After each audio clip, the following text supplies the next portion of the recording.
My first sight of the executive residence at 1600 Pennsylvania Avenue appalled me, and we moved immediately into Willard's Hotel.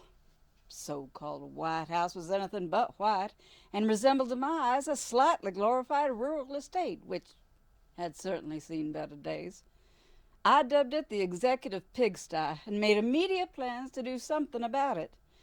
Not before or since Dolly Madison had a first lady been much seen or heard from, and I intended to rectify that situation at the risk of instant and not always positive celebrity. I could see no evidence in the place of the expenditure of any of the $20,000 allotted each presidency for renovation and upkeep since Mr. Harrison. My thought was to spend my own allowance, plus an amount equal to each preceding administration if necessary. Victoria of England and Eugene of France certainly did not live in squalor. Mary of Washington had no intention of doing so either. The war was accelerating. Indeed, troops of the Southern conspiracy were on our very doorstep. It concerned me only insomuch as the amount of time it would take to end the hostilities and get on with the business of running a singular nation.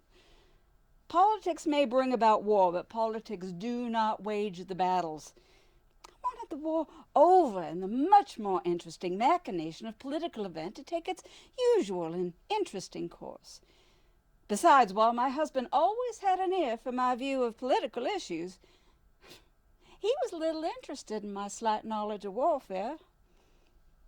I turned my attention to other things, being satisfied in my mind that the war would eventually settle itself in proper favor. Already labeled a Confederate sympathizer because of my background and my Kentucky family support of Mr. Davis, I filled what function I could in the support of our cause, but turned my major energies to creating an image worthy of national leadership. Only the finest china, crystal, carpets, draperies, and wall coverings would do, and I set out to find them.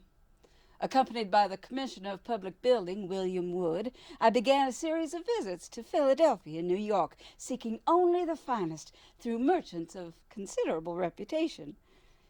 The redecorating, coupled with my trips to Washington hospitals to comfort the wounded, became my two major occupations. And while the press damned the first activity, they at least acknowledged the second with some modicum of praise. By October of 1861, the White House was refitted to a proper standard, and if that made me enemies, so much the better.